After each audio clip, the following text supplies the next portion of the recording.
Hello friends, welcome back to टेलनी shocking. जैसा कि आप जानते हो, पहले मैं यहाँ पे ड्राफ्टिंग समझाऊंगी, उसके बाद मैं आपको कपड़े पर कटिंग और सिलाई समझाऊंगी।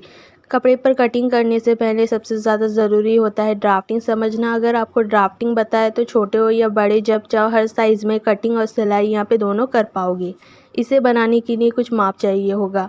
यहाँ पे आपको जो माप दिखाई दे रहा है, ये माप मैंने आपको समझाने के लिए यहाँ पे लिखा है। यहाँ पे माप चाहिए, जैसे कि लंबाई 14 इंच, तीरा है यहाँ पे 14 इंच, कमर माप है यहाँ पे 34 इंच, छाती है यहाँ पे 36 इंच, पॉइंट है यहाँ पे 9.5 इंच, गला है यहाँ पे 6 इंच, बैक पार्ट है यहाँ पे 10 इंच। तो ये कुछ माप है जो ब्लाउज बनाने में काम में आएगा। अगर आप यहाँ पे बाजू बनाना चाहते हो तो बाजू की लंबाई और मोहरी की ज़रूरत होगी। यहाँ से यहाँ तक आप देख सकते हो, ये है सीधी लाइन यानी कि फोल्ड साइड। फोल्ड साइड से ही हमेशा ड्राइंग स्टार्ट होता है। फोल्ड साइड आपको लंबाई का फॉर्मूला यूज़ करना है। लंबाई है यहाँ पे 14 इंच, लंबाई का फॉर्मूला है लंबाई प्लस 1 इंच, यानी कि जो भी लंबाई है आपको 1 इंच ऐड करना है। अगर आप ब्लाउज बच्चों के लिए बना रहे हो 1 इंच ऐड करना है, बड़ों के लिए बना रहे हो 1 इंच ऐड करना है।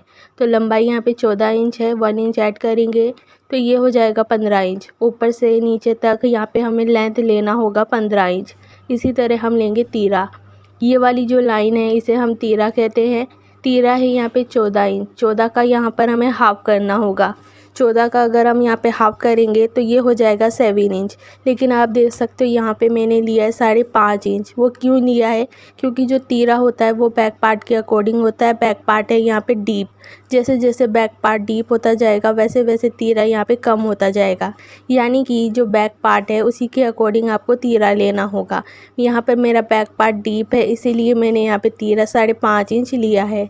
ये कैसे लेते हैं ये आगे आने वाले वीडियो में बताऊंगी। अभी के लिए मैंने यहाँ से यहाँ तक 5.5 इंच लिया है। इसके बाद हमें लेना होगा आर्म होल लाइन। तीरा है यहाँ पे 14 इंच, 14 का अगर हम हाफ करेंगे तो ये हो जाएगा 7 इंच। ऊपर से नीचे तक हम 7 इंच पे मार्क करेंगे। ये हो गया हमारे आर्म होल लाइन। जहाँ से आर्म होल लाइन ख़त्म होता है उसी के नीचे हमें चेस्ट लाइन यहाँ पे लेना होता है।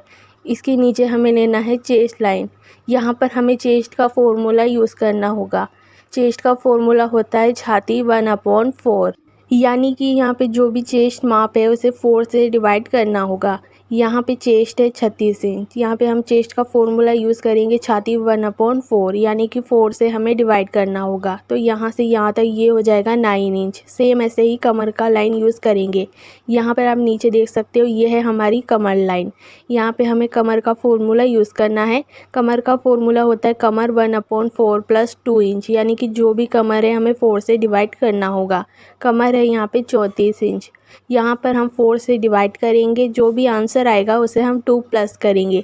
यहाँ पर हमें 2 प्लस करना है, यानी कि जितना आपने ऊपर माप लिया है उतना ही माप आपको नीचे की ओर लेना है। ऊपर मैंने यहाँ पे 2 इंच लिया है तो नीचे भी मैं 2 इंच का ही मार्जिन यहाँ पे लूँगी।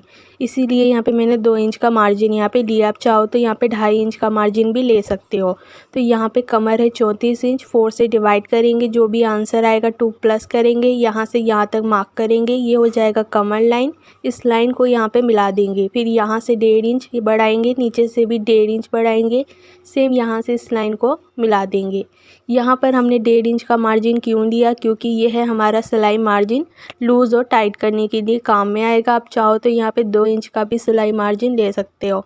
इसके बाद हम आर्म होल का शेप देंगे। उसके लिए कॉर्नर से हम 1 इंच आगे आएंगे और यहाँ से हमें राउंड शेप देना होगा। सेम ऐसे ही हमें गले का शेप देना होगा। गला है यहाँ पे 6 इंच। गले की चौड़ाई मैंने यहाँ पे 2.5 इंच रखा है। गले की जो लेंथ है वो आप कस्टमर के अकॉर्डिंग रख सकते हो। यहाँ पे मैं 6 इंच रखूँगी। यहाँ पर हमें एक सिंपल सा बॉक्स बनाना होगा। 1/2 इंच के हिसाब से मैंने हल्का सा राउंड शेप दिया है। आप चाहो तो पान के आकार का कोई डिज़ाइन बना सकते हो। मेन चीज़ है अंदर का शेप देना। अगर आपका ये शेप सही है तो आपका प्रिंस कट ब्लाउज पूरा अच्छे से यहाँ पे बनकर तैयार हो जाएगा। तो इस जगह आपको अच्छे से ध्यान देना होगा। यहाँ पे पॉइंट का माप चाहिए होगा। पॉइंट है यहाँ पे 9.5 इंच। पॉइंट यानी बस्ट पॉइंट से है। बस्ट पॉइंट है, बस्ट का पॉइंट का फॉर्मूला होता है पॉइंट प्लस 1/2 इंच, यानी कि जो भी पॉइंट माप है 1/2 इंच ऐड करेंगे। 9.5 में 1/2 इंच ऐड करेंगे तो ये हो जाएगा 10 इंच। ऊपर आप देख सकते हो तीरा है। तीरा वाली लाइन से ऊपर से नीचे तक हम 10 इंच पर नीचे पॉइंट करेंगे। जिस जगह हमने पॉइंट किया है उस जगह एक सीधी लाइन बनाएंगे। इसके बाद इस लाइन की हमें गैपिंग देनी होगी। गैपिंग देने के लिए हमें चेस्ट का फॉर्मूला यूज़ करेंगे। चेस्ट का फॉर्मूला होता है छाती 1/10, यानी कि जो भी चेस्ट है 10 से डिवाइड करेंगे। चेस्ट है यहाँ पे 36 इंच, 36 को हम यहाँ 10 से डिवाइड करेंगे तो 3.6 इंच यहाँ पे मार्क करेंगे। इसका आंसर जो आएगा पॉइंट में आएगा। इस जगह देखना एक क्रॉस बन जाएगा, जिस जगह क्रॉस बनेगा उस लाइन को यहाँ से सीधा कर देंगे। नीचे हमने कितना मार्जिन लिया था 2 इंच, तो यहाँ पर भी हम 2 इंच का मार्जिन लेंगे और इस लाइन को यहाँ से मिला देंगे और हल्का सा ऊपर की ओर यहाँ पे राउंड शेप देंगे। राउंड शेप देने का कोई फॉर्मूला नहीं होता, ये हमें मन से देना होता है। ये हो गया हमारे फ्रंट पार्ट। अब हमें बैक पार्ट बनाना है।